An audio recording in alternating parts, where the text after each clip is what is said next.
Wadowice, um nome que quase ninguém conhecia até o céu decidir começar ali uma história que mudaria o mundo.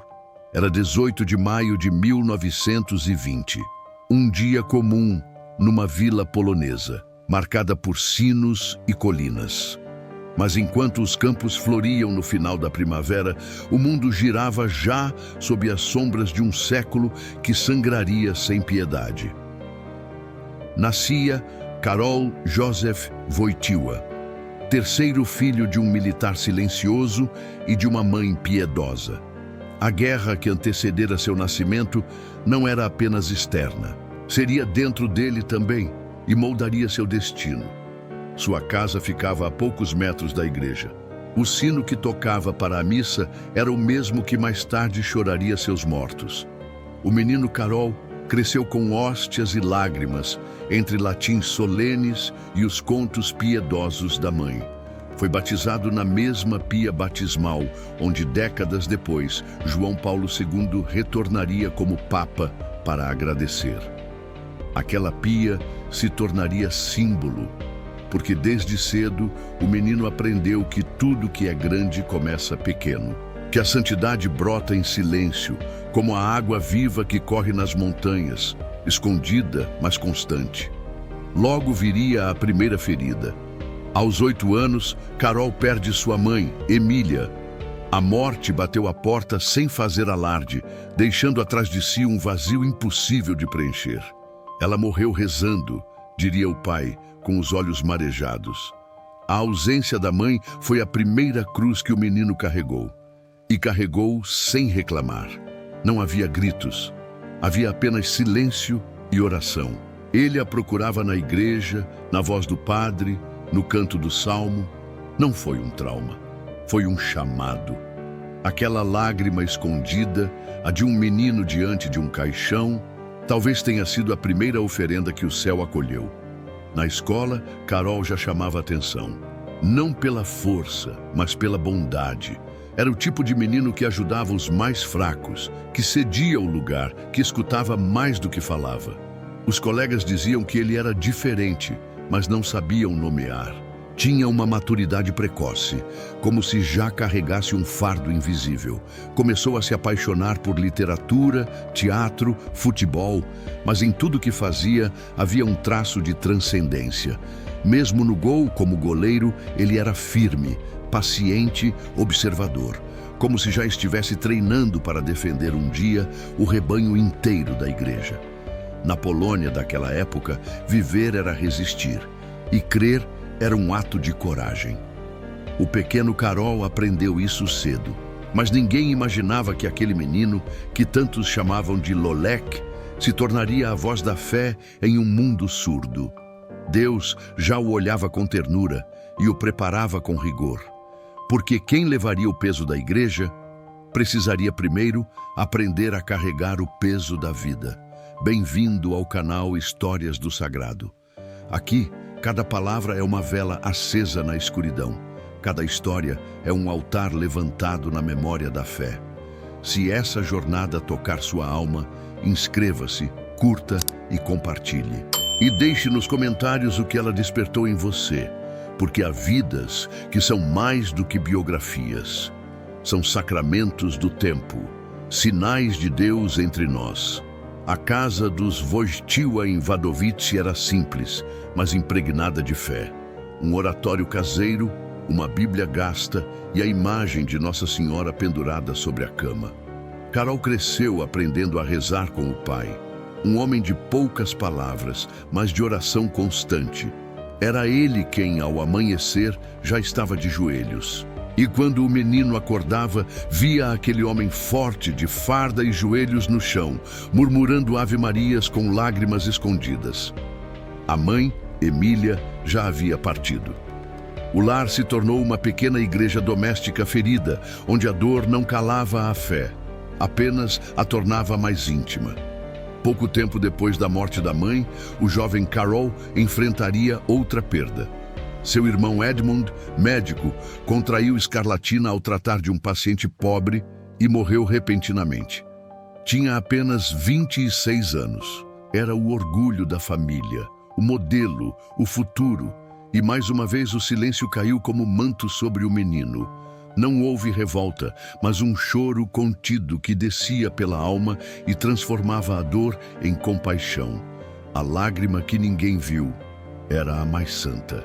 Carol começava a compreender, sem palavras, que o sofrimento podia ser fecundo, um solo misterioso onde Deus plantava sementes de eternidade. Foi então que restaram apenas dois, Carol e seu pai. E o que poderia ter sido uma vida amarga se tornou uma jornada de santificação. Eles se tornaram cúmplices da fé, companheiros de missa, irmãos na dor. A mesa simples era altar. As refeições, quase liturgia. O pai lhe ensinava a sofrer sem perder a dignidade. E mais do que isso, a encontrar sentido na dor. Não foi milagre, foi obediência. Obediência à cruz, à vontade de Deus, à lógica do reino que transforma cada perda em oferenda. A casa era cada vez mais vazia e o céu cada vez mais cheio. Anos mais tarde, Carol diria que seu pai foi o maior exemplo de homem cristão que já conheceu. Ele nunca me falou sobre vocação, mas sua vida foi meu primeiro seminário. Com esse pai silencioso e orante, Carol aprendeu que ser forte não era ocultar a dor, mas consagrá-la. Aprendeu a estar só sem se sentir abandonado, a ouvir Deus nas ausências, a ver o invisível. Quando saíam juntos para caminhar, o jovem percebia algo diferente. Enquanto os outros pais falavam de trabalho, o dele falava de alma, e quando não falava, rezava. A presença dele era uma homilia viva. Em 1941, mais uma perda. O pai morre subitamente, deixando Carol completamente órfã aos 20 anos. A guerra assolava a Polônia. Os nazistas fechavam igrejas e universidades. E Carol não tinha mais ninguém. Estava sozinho no mundo, mas não estava desamparado. Porque aquele menino havia sido forjado no silêncio, na perda, na fé. Na cela silenciosa de sua alma, o jovem Wojtyła ouviu mais que no mundo inteiro. Deus o preparava para algo que ele ainda não compreendia. E talvez por isso sua oração diante do corpo do Pai tenha sido breve, mas definitiva. Totus tuus. Na história dos santos, muitos foram moldados por milagres. João Paulo II foi moldado pela ausência, pela fidelidade no deserto, pela escola do Calvário. Deus não o escolheu apesar das perdas, mas através delas, porque há dores que não nos destroem, nos purificam. E há lágrimas que, ao tocarem o chão da alma, fazem brotar algo que só o céu entende. A vocação para carregar o mundo nos ombros, com amor. Durante os anos de guerra, quando a Polônia era devorada pelo terror nazista, o silêncio se tornou um refúgio. Mas não um silêncio vazio, um silêncio povoado de vozes interiores. Carol Wojtyła, então com pouco mais de 20 anos, encontrou abrigo na literatura e no teatro. Junto a outros jovens intelectuais católicos, fundou o Teatro Rapsódico, uma forma clandestina de resistência cultural e espiritual. Ali, recitava poesia e peças com intensidade quase litúrgica. Cada ensaio era um ato de desafio. Cada palavra declamada era como uma oração camuflada, porque naqueles tempos, até Shakespeare podia ser perigoso, e São João da Cruz, subversivo. Os espetáculos eram secretos, realizados à luz de velas, em porões escondidos, salões improvisados, com portas trancadas e corações acesos. Carol declamava versos como quem rezava, como quem tentava sustentar a dignidade de um povo que via suas igrejas fechadas, seus padres mortos, suas esperanças esmagadas. E foi nesse espaço simbólico, onde arte e fé se abraçavam sob risco de morte, que ele começou a ouvir um outro tipo de chamado. Não um convite ensurdecedor, mas uma voz sem som que ecoava no coração dele. Uma intuição persistente. Deus o queria, inteiro. A vida lhe oferecia caminhos, o teatro, a universidade, a escrita, mas no fundo da alma algo ardia com mais força. Um dia, ao voltar de uma apresentação, Karol caminhava pelas ruas destruídas de Cracóvia. O ar cheirava a medo e ruína. Mas no meio do entulho e da neve, ele viu uma velha imagem de Cristo caída entre os escombros.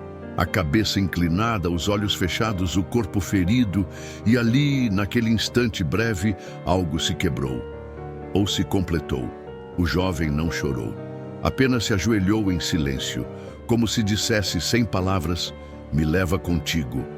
Em meio ao caos do regime nazista, decidiu entrar no seminário. Mas não havia mais seminários públicos. A formação sacerdotal era feita às escondidas, em grupos pequenos, sob proteção da igreja subterrânea. Karol passava os dias trabalhando numa pedreira, quebrando pedras para os nazistas e as noites estudando teologia. Na manhã, os calos. Na noite, os salmos. Não havia púlpito, mas cada pedra que erguia era uma preparação para erguer, um dia, a igreja. Era como se Deus lhe dissesse: "Constrói tua vocação com o suor e o sangue do povo." O teatro não foi abandonado, foi consagrado. Ele mesmo diria que foi no palco que aprendeu a olhar nos olhos das pessoas, a entender suas dores, a usar a voz com autoridade e ternura. O ator morreu, escreveria mais tarde, mas o sacerdote nasceu. Porque o altar se tornaria o novo palco. E o público, o mundo inteiro. João Paulo II carregaria por toda a vida o dom da comunicação profunda, não técnica, mas espiritual. Cada homilia sua tinha ritmo, pausa, respiração, como se a liturgia também fosse encenação divina, mas sem máscaras. Só a verdade. E se a santidade nunca tiver feito barulho? E se ela surgir justamente quando um jovem escolhe o silêncio do claustro ao aplauso da fama? Karol entendeu cedo que o mundo aplaude os que sobem, mas o céu coroa os que descem. Ao trocar o palco pelo presbitério, ele trocou a glória dos homens pela glória da cruz. E nunca mais voltaria atrás. Era proibido. Usar batina, reunir-se em oração, celebrar missa. O regime nazista ocupava a Polônia como uma noite sem estrelas. Igrejas eram profanadas, padres deportados, monges assassinados. O clero se tornara alvo preferencial da máquina do ódio. Nesse cenário, Karol Wojtyła vestiu-se de coragem e silêncio. Ingressou no seminário clandestino, organizado pelo arcebispo de Cracóvia, Adam Stefan Sapieha. Um seminário escondido entre corredores, casas comuns e olhares atentos. Não havia turmas, só irmãos secretos. Não havia sinos, só sussurros. Mas havia fé, e ela era mais forte que o medo. Durante o dia, Karol trabalhava em uma fábrica de produtos químicos para escapar da deportação. Misturava soda cáustica com cal, sujava as mãos com substâncias perigosas, os olhos queimando de cansaço. À noite, lia Santo Tomás, meditava as Escrituras e decorava fórmulas de latim e dogma. Era uma vida dupla, mas não de engano, de entrega. Porque cada passo no escuro era um sim ao chamado. Cada livro escondido era um fragmento da luz. Cada risco de ser descoberto era um ensaio para o martírio. Não era fácil, mas era claro, diria ele depois. Sabíamos para quem estávamos vivendo. Havia também a perseguição dos pensamentos, o medo constante de ser denunciado, de ser preso, de nunca ser ordenado. Mas Karol não recuava. Ao contrário, aprofundava-se. Dizia que o medo era como um nevoeiro, real, mas que se desfaz com a luz da oração. Certa vez, ao voltar do trabalho, encontrou um colega seminarista sendo levado pela Gestapo. Não disse nada, apenas tirou discretamente o terço do bolso e começou a rezar. Uma das balas não era feita de chumbo, era feita de fé. E naquele momento ele percebeu: A oração pode mudar destinos sem disparar um som. Na fábrica, seus colegas o chamavam de o poeta. Não sabiam que ele era um seminarista. Achavam-no estranho por recitar versos nas pausas, por olhar para o céu nos intervalos. Mas Carol sorria, mesmo entre ácidos e fuligem. E com aquele sorriso, oferecia a Deus a esperança de um povo. Uma esperança que não era ideológica, mas encarnada. Porque mesmo quando todos diziam que Deus estava ausente, ele o encontrava no rosto sofrido dos operários, no olhar cansado das mães polonesas, no cheiro de pão repartido às escondidas. Um dia, ao sair da fábrica, foi atropelado por um caminhão alemão. Ficou gravemente ferido. Teve o ombro deslocado, o crânio fraturado. Poderia ter morrido, mas sobreviveu. E mais do que isso, acordou com uma paz incomum. Senti que Deus me dizia, ainda não. Era como se o céu estivesse escrevendo, entre dores e suturas, que aquele corpo seria preservado, porque ainda haveria muito por sofrer, muito por carregar. Não seria poupado da dor, mas seria sustentado por ela. A batina que ele vestia não era apenas um hábito, era um escudo invisível, um sinal de contradição. E cada passo que dava era uma pregação silenciosa contra o império das trevas. Porque enquanto os nazistas tentavam matar a alma da Polônia, Karol Wojtyła ajudava a escondê-la na fé. E quando foi finalmente ordenado, em 1946, não havia festa. Havia silêncio, um silêncio que dizia tudo. A luz venceu. Cracóvia, década de 1950. A Polônia respirava com dificuldade sob o peso esmagador do regime comunista. Igrejas vigiadas, catequese proibida, jovens doutrinados nas escolas do Estado. O sistema queria um povo sem alma, uma fé domesticada. Mas nas ruas começava a se ouvir o nome de um padre diferente. Jovem, inteligente, incansável. Karol Wojtyła. Ele não gritava, mas sua presença era como um fogo manso que incomodava os que viviam nas sombras. Onde ele chegava, os jovens voltavam a rezar, voltavam a sonhar, voltavam a crer. Era um pastor de passos longos e voz firme. Cuidava dos jovens com uma ternura vigorosa. Organizou grupos de estudo, retiros espirituais, peregrinações secretas. Subiam montanhas, acampavam em florestas, celebravam missas em cantos escondidos. Tudo ilegal, mas tudo sagrado. Para fugir dos espiões do governo, cantavam músicas populares e davam aos encontros nomes discretos. Mas no fundo, era sempre o mesmo ritual. A palavra, a partilha, a Eucaristia.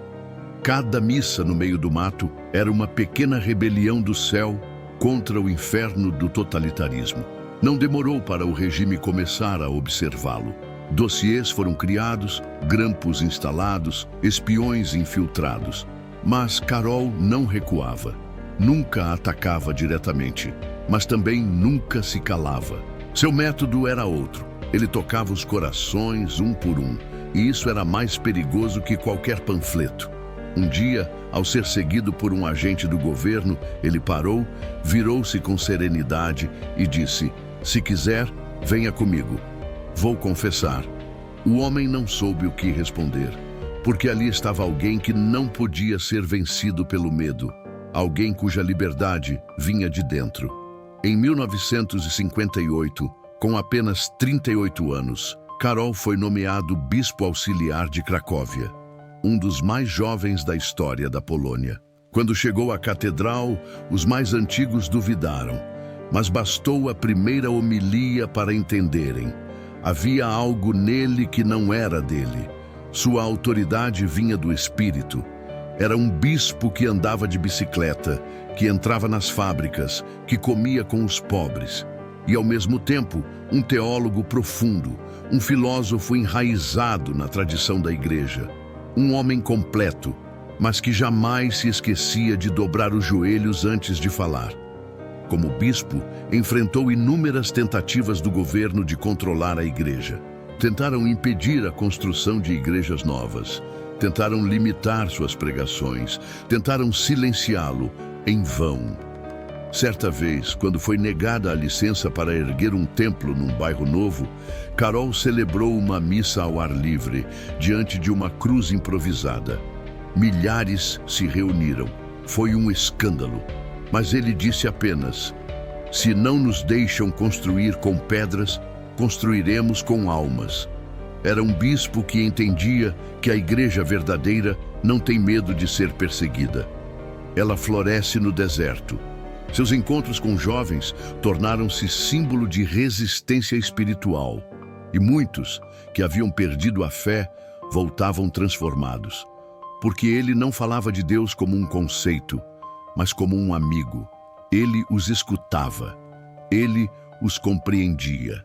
E mais do que isso, ele os olhava nos olhos como quem diz sem palavras: você é importante, sua alma vale a eternidade. Não foi milagre, foi paternidade. E foi essa paternidade espiritual que, anos depois, o mundo inteiro reconhecerá, no Papa João Paulo II.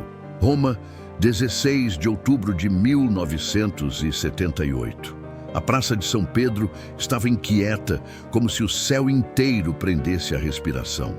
Depois da morte repentina de João Paulo I, a igreja mergulhara em perplexidade.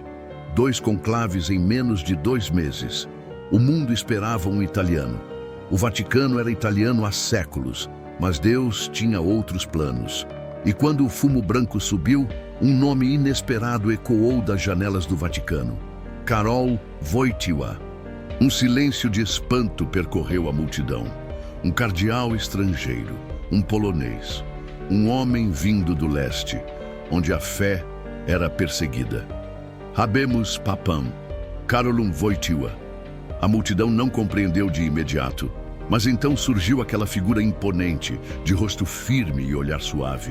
Ele sorriu, com um leve constrangimento santo, e disse: se eu errar no vosso idioma, corrigem-me. E o povo riu, emocionado.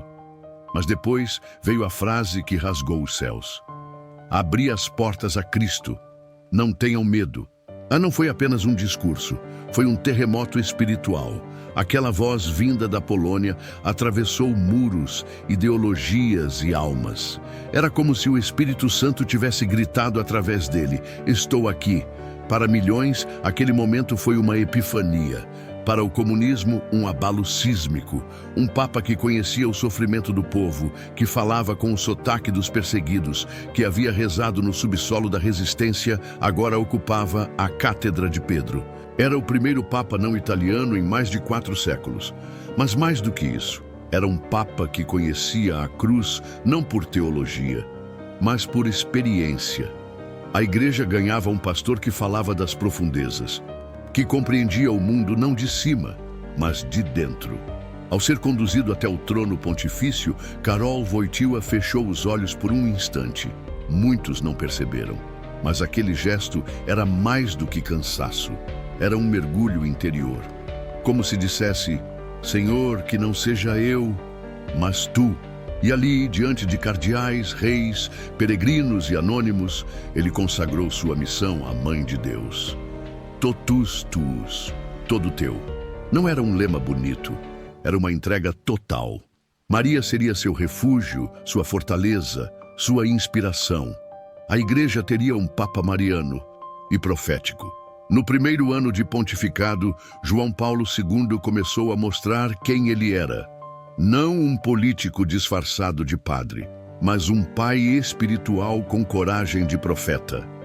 Visitou cemitérios, sinagogas, hospitais. Falou com jovens, com pobres, com presidentes. Estendeu a mão aos distantes da fé.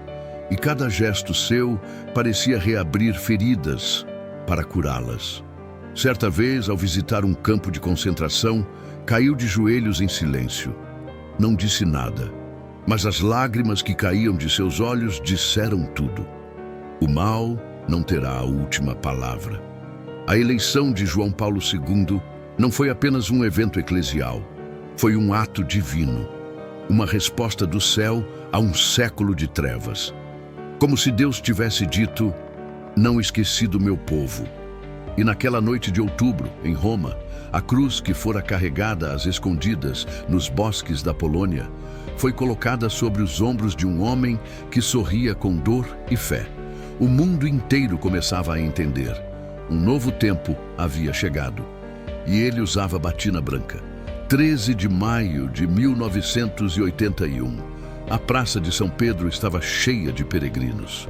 Crianças sorriam, terços eram levantados ao céu, e João Paulo II passava entre a multidão no papamóvel, acenando como sempre fazia, com a simplicidade de um pai e a coragem de um mártir.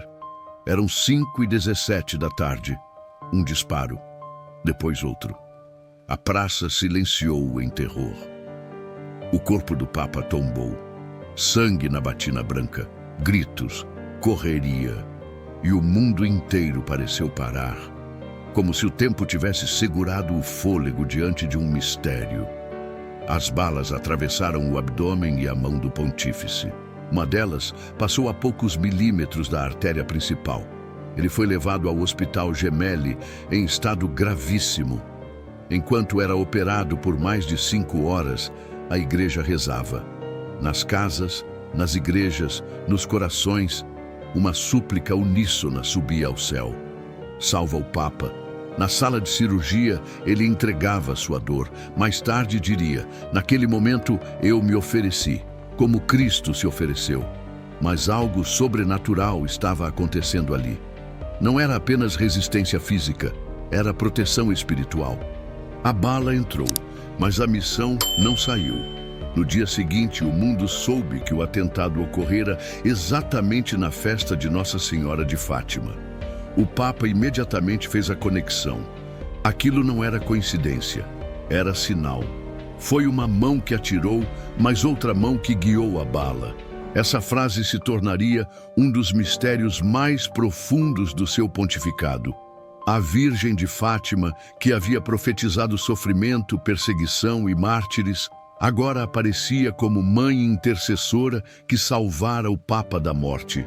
Aquele atentado não era o fim de sua missão. Era o início de algo ainda mais profundo. Quando se recuperou, João Paulo II fez algo que escandalizou o mundo secular. Foi até a prisão onde estava Ali Agca, o homem que tentara assassiná-lo, e o perdoou.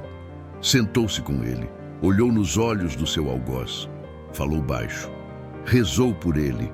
Não era teatro, era evangelho. Era a cruz vivida em sua forma mais pura, o perdão dos inimigos. A imagem correu o mundo. Muitos não compreenderam, mas os que têm fé entenderam. Ali não havia apenas um homem, havia um sinal, havia Cristo. Mais tarde, ele visitaria o santuário de Fátima para agradecer.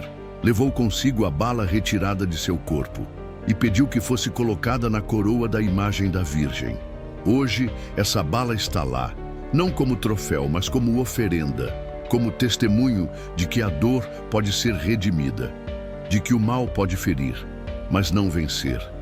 O Papa que caiu ensanguentado se levantou mais forte, porque havia entregue seu sofrimento ao Imaculado Coração. E esse coração não falha. Na história dos santos, há martírios de sangue e martírios de sobrevivência. João Paulo II viveu os dois. E naquele 13 de maio, ele deixou de ser apenas o Papa da Esperança. Tornou-se o Papa do Sacrifício, o homem que continuaria a sorrir, com a marca da bala no corpo e da misericórdia na alma. Nenhum Papa antes dele ousou tanto partir. Nenhum Papa falou tantas línguas com o coração. João Paulo II transformou o mundo em uma catedral sem paredes. Viajou por mais de 120 países. Fez mais de 104 viagens apostólicas e tocou a terra de todos os continentes. Foi o Papa do gesto, o Papa da presença. O pastor que não esperava que ovelhas viessem ao rebanho, mas que ia buscá-las no deserto, nas periferias, nas fronteiras. Cada viagem era mais que uma visita. Era uma epifania, uma aparição viva da igreja. Certa vez, ao desembarcar num país muçulmano, beijou o chão com os olhos marejados. Não era diplomacia, era reverência, porque ele via em cada cultura, em cada povo, uma centelha de Deus.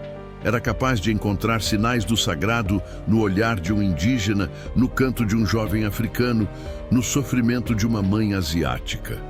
Suas homilias públicas se tornavam verdadeiras liturgias universais. Era como se ele dissesse, sem dizer, aqui também Deus habita. Sua presença era tão intensa que multidões acorriam não por curiosidade, mas por sede, sede de um pai, sede de sentido. Ele visitou campos de refugiados, prisões, hospitais de leprosos, tocava os intocáveis, beijava os abandonados, chorava com os pobres, não tinha medo do contato, não fugia das realidades mais duras. Um dia, no Haiti, ajoelhou-se diante de um menino desnutrido. Outro dia, em Ruanda, beijou o rosto de uma mulher que havia perdido toda a família. E em Manila, nas Filipinas, celebrou uma missa com mais de 5 milhões de pessoas. O maior encontro humano da história da fé até então. Era como se o céu tivesse se curvado para acompanhar aquele que curvava o corpo diante dos que sofrem. Suas palavras não eram apenas discursos, eram sementes, plantadas com fé, regadas com sofrimento e brotavam nos corações com frutos imprevisíveis.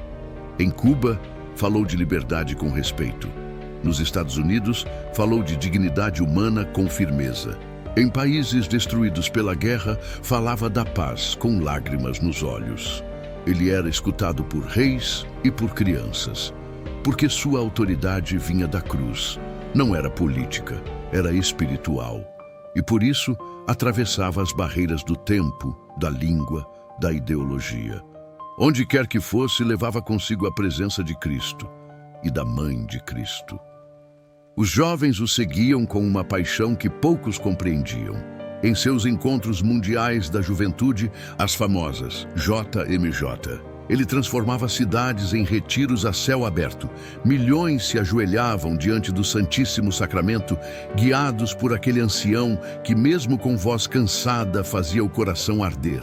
Ele não apenas atraía jovens, ele os convertia, porque lhes oferecia mais do que propostas. Oferecia um chamado.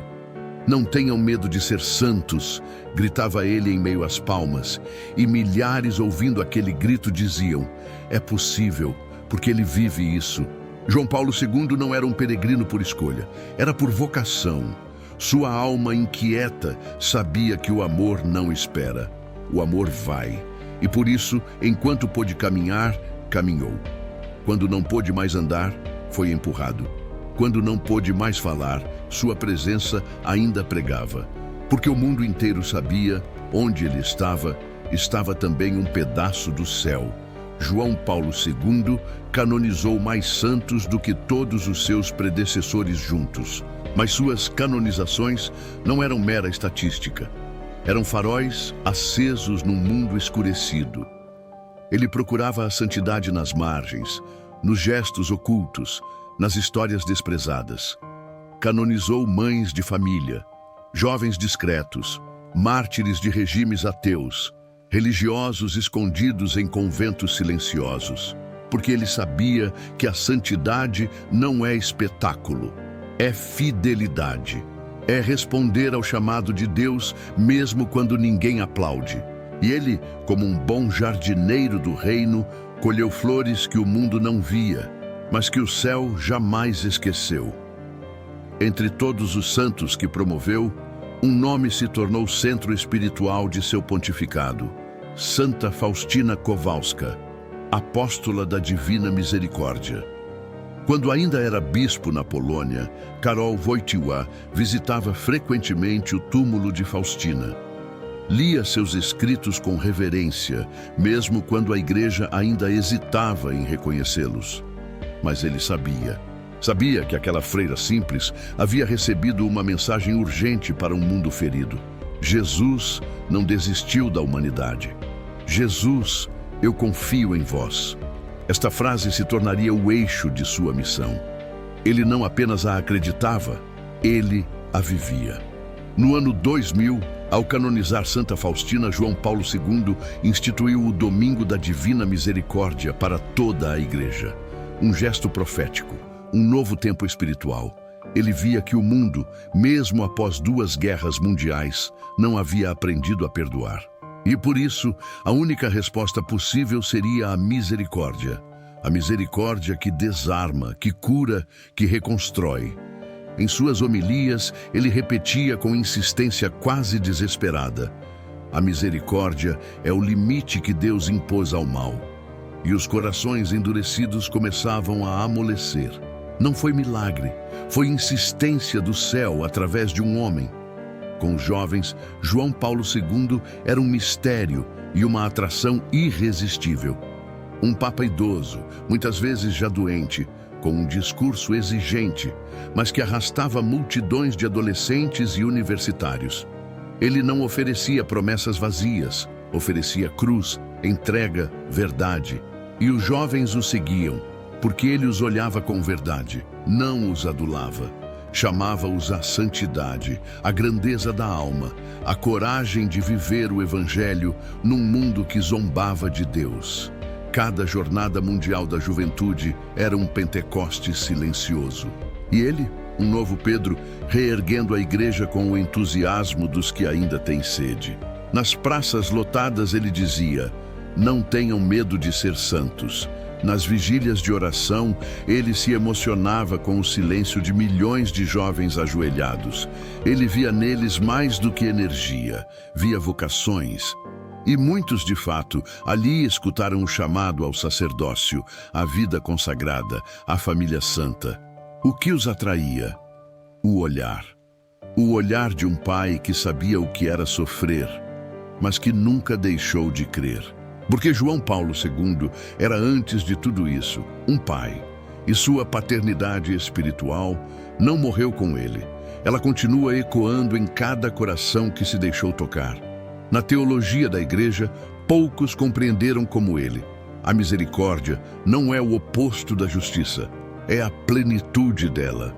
E a juventude que o escutava não saía apenas emocionada, saía convertida, porque pela primeira vez, muitos ali descobriram que Deus não os olhava como pecadores desprezados, mas como filhos feridos, chamados a voltar. E foi esse retorno que ele preparou com sua vida inteira. O corpo começou a ceder, os passos tornaram-se arrastados, a voz mais fraca, os gestos mais lentos.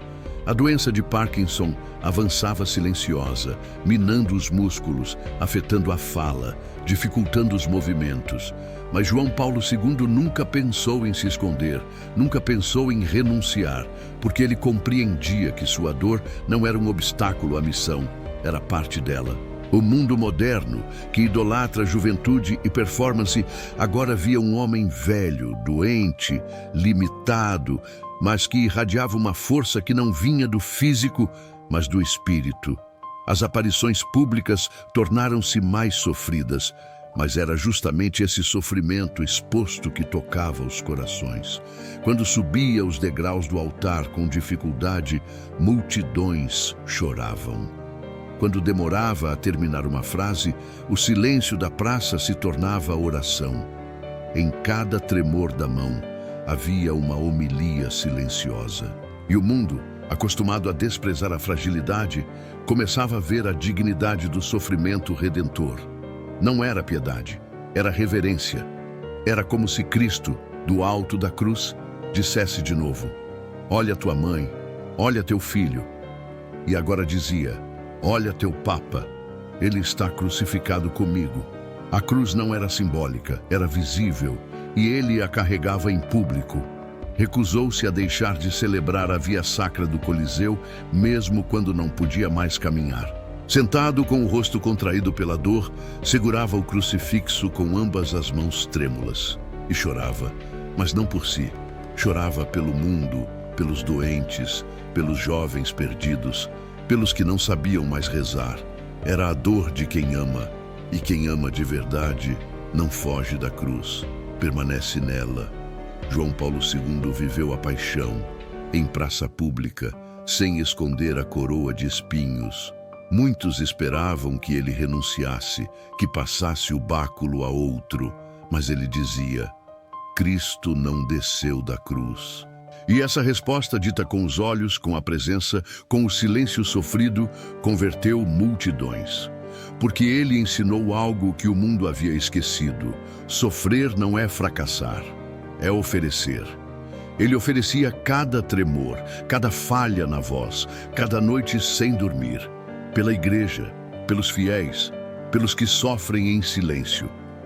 E muitos, ao vê-lo, encontraram sentido para suas próprias dores.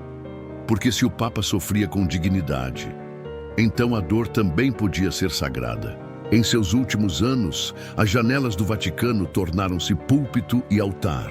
Às vezes, ele aparecia apenas por alguns minutos, mas sua presença bastava. A mão tremendo, o rosto marcado, o olhar sereno. Ele já não precisava mais falar. Seu corpo falava e dizia o que nenhum discurso ousaria: Eu estou aqui, mesmo fraco permaneço, porque Deus não me chamou para ser eficiente, mas para ser fiel.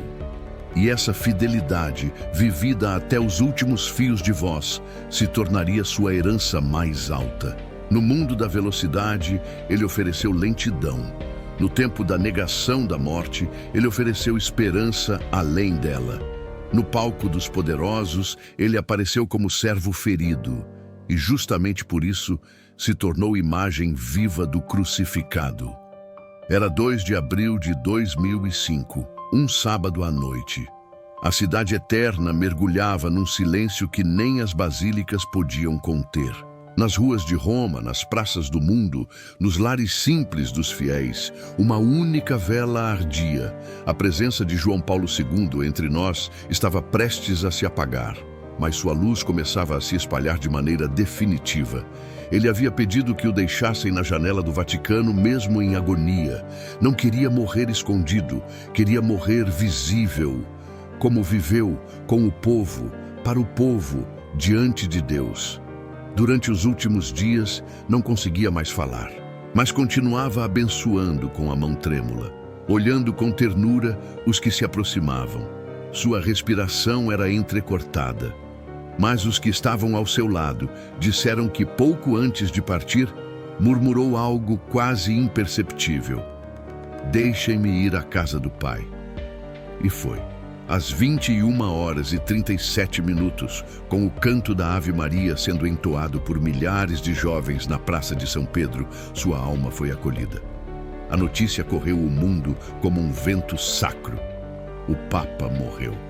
O santo voltou para casa. As multidões começaram a se reunir sem que ninguém convocasse. Na Polônia, milhões ajoelharam nas ruas. Em Cracóvia, sinos dobraram como num funeral celestial. Em Jerusalém, judeus acenderam velas. Em igrejas do mundo inteiro, missas foram celebradas simultaneamente. O mundo por um instante parou. Não por luto, mas por reverência. Porque sabiam, no fundo da alma, algo sagrado havia acontecido. João Paulo II não era apenas um líder que partia. Era um testemunho que se tornava eterno. O sofrimento oferecido, a cruz visível, a missão cumprida. Agora tudo fazia sentido. Durante dias, seu corpo foi velado no Vaticano. Mais de 4 milhões de pessoas vieram vê-lo. Muitos caminharam quilômetros. Ficaram horas em filas que pareciam procissões penitenciais. Chegavam chorando, saíam em silêncio. Alguns tocavam o caixão, outros apenas rezavam. Mas todos sabiam, estavam diante de um homem que não viveu para si, que gastou cada batida do coração pelos outros. Um homem que, mesmo morto, ainda ensinava. Porque ali, naquele corpo imóvel, havia uma lição. A vida vale a pena quando é dada. No dia do funeral, uma multidão incontável se reuniu na Praça de São Pedro. Cardeais do mundo inteiro, chefes de Estado, jovens, pobres, consagrados. Uma só igreja, um só povo, um só clamor. Santo súbito, santo agora. Aquelas duas palavras foram como uma proclamação não oficial da alma do povo cristão. Não era apenas admiração, era reconhecimento espiritual. As pessoas sentiam: este homem viveu como Cristo pediu, sofreu, perdoou, serviu, rezou, e por isso não foi esquecido, foi elevado. Na hora em que seu caixão foi levado para dentro da basílica, uma rajada de vento inesperada fechou o livro dos evangelhos que estava sobre ele. Um som de páginas sendo viradas, como se o próprio Espírito dissesse: a missão foi concluída. E o mundo inteiro naquele instante entendeu que não era o fim. Era o começo de algo novo, porque os justos não morrem. Eles continuam vivos em cada alma que tocam. 27 de abril de 2014. O céu de Roma estava límpido, como se até o clima compreendesse a solenidade do momento. A Praça de São Pedro voltou a se encher, mas agora não era para chorar, era para exultar. Ali, diante da basílica onde ele havia celebrado tantas missas, onde seu corpo repousava, onde seu legado continuava vivo, a igreja proclamava solenemente: João Paulo II é santo. As palavras do Papa Francisco ecoaram com doçura e autoridade. Declaramos e definimos João Paulo II como santo, inscrevendo-o no catálogo dos santos e estabelecendo que ele seja devotamente honrado entre os santos da Igreja Universal. Milhões de fiéis ao redor do mundo acompanharam em tempo real. Muitos voltaram à praça depois de anos, com terços nas mãos e lágrimas nos olhos. Não era apenas uma canonização. Era uma celebração da fidelidade, da esperança, da coragem de um homem que não se poupou, que não se escondeu da dor, que não negociou a verdade, que viveu cada palavra do Evangelho como um mapa da alma. E agora, os céus reconheciam aquilo que o povo já sabia: ele era um dos seus. Durante a celebração, o quadro com seu rosto foi exposto à multidão. Era o mesmo olhar que tantos haviam conhecido, firme, terno, penetrante. Era como se ele ainda dissesse: não tenham medo. E aquela voz que antes ecoava entre multidões, agora ecoava no silêncio interior de cada fiel. O Papa que enfrentou o comunismo, sobreviveu a um atentado, atravessou continentes, acompanhou a dor do mundo e morreu diante dos nossos olhos. Agora era também um intercessor, um santo entre os santos, uma ponte entre a história e a eternidade. Os milagres reconhecidos para sua canonização foram reais, curas inexplicáveis, intervenções extraordinárias. Mas para milhões de fiéis, o maior milagre foi a própria vida dele. Uma vida coerente, ofertada, configurada a Cristo. Uma vida que ensinou a viver e a morrer. E sua canonização não foi apenas um ponto final, foi um envio, um chamado para todos nós, porque João Paulo II não foi canonizado para ser admirado, foi canonizado para ser imitado. Hoje, sua presença continua, nos livros que escreveu, nas imagens que circulam, nos terços que levam seu nome, mas principalmente nas almas que ele despertou, cada vocação nascida por causa dele, cada jovem que voltou à fé ao ouvi-lo, cada lágrima que caiu ao vê-lo sofrer. Tudo isso permanece, porque os santos não desaparecem. Eles se tornam ainda mais próximos. João Paulo II, agora santo, continua dizendo: totus tuus, todo teu, Maria, todo teu, Igreja, todo teu, fiel que sofre, que espera, que ama. E se a santidade for isso? Amar até o fim. Oferecer-se inteiro, não desistir nunca, mesmo quando o corpo fraqueja e o mundo desacredita. João Paulo II não foi um herói, foi um santo. E santos não se explicam, se veneram, se seguem, se rezam. E no coração da Igreja, seu nome permanecerá para sempre como luz para os tempos escuros e farol para as almas perdidas. Feche os olhos e imagine um homem dobrando os joelhos com dificuldade, o rosto marcado pela dor, a mão trêmula segurando o terço. Agora veja esse mesmo homem sorrindo para uma criança. beijando o chão de uma nação, abraçando um doente com reverência. João Paulo II foi a encarnação visível de um amor que não se curva diante do sofrimento. Um amor que insiste, que permanece, que se entrega. Ele não fugiu da cruz, ele a carregou diante do mundo inteiro e por isso se tornou o espelho do próprio Cristo. Sua vida foi uma missa longa, com perdas no ofertório, dores na consagração, sangue no cálice da história. Mas nunca faltou esperança, nunca faltou fé. E mesmo quando já não conseguia falar, sua presença ainda pregava. Ele ensinou que a fragilidade não diminui a missão, a purifica, que a santidade não grita, floresce no silêncio, e que a maior força de um homem está em permanecer fiel quando tudo dentro dele pede para parar. Ele permaneceu até o fim, e o céu o coroou com a glória dos que amaram mais do que a si mesmos. João Paulo II não foi apenas um papa, foi um sacramento vivo da misericórdia, um padre universal, um profeta da esperança, um sinal escandaloso de que a fé ainda é possível, de que Deus ainda escolhe os pequenos e que o sofrimento, quando aceito com amor, transforma o mundo. O santo que sofreu pelo mundo inteiro, agora intercede por ele. E talvez, neste exato momento, esteja olhando para você, esperando o seu sim, esperando que você também diga, com coragem e doçura, totus tuus, todo teu, Senhor, todo teu. Feche os olhos e imagine um homem dobrando os joelhos com dificuldade, o rosto marcado pela dor, a mão trêmula segurando o terço.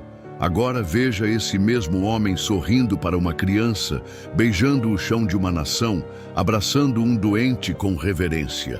João Paulo II foi a encarnação visível de um amor que não se curva diante do sofrimento.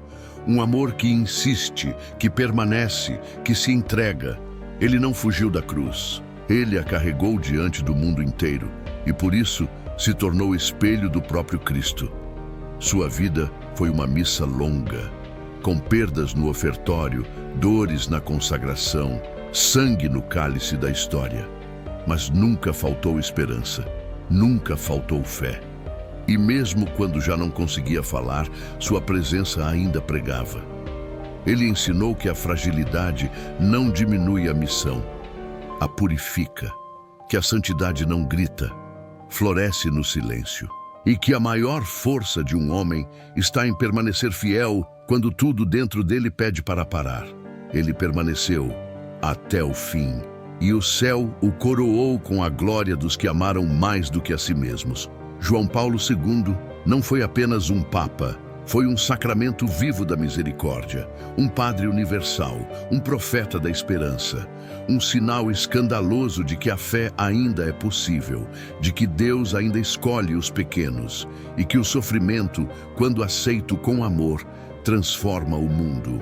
O santo que sofreu pelo mundo inteiro, agora intercede por ele. E talvez, neste exato momento, esteja olhando para você, esperando o seu sim, esperando que você também diga com coragem e doçura, totus tuus, todo teu, Senhor, todo teu. Se esta história falou ao seu coração, inscreva-se no canal, curta este vídeo e compartilhe com quem precisa de esperança. E nos comentários, conte. Que palavra ou gesto de João Paulo II ficou gravado em sua alma?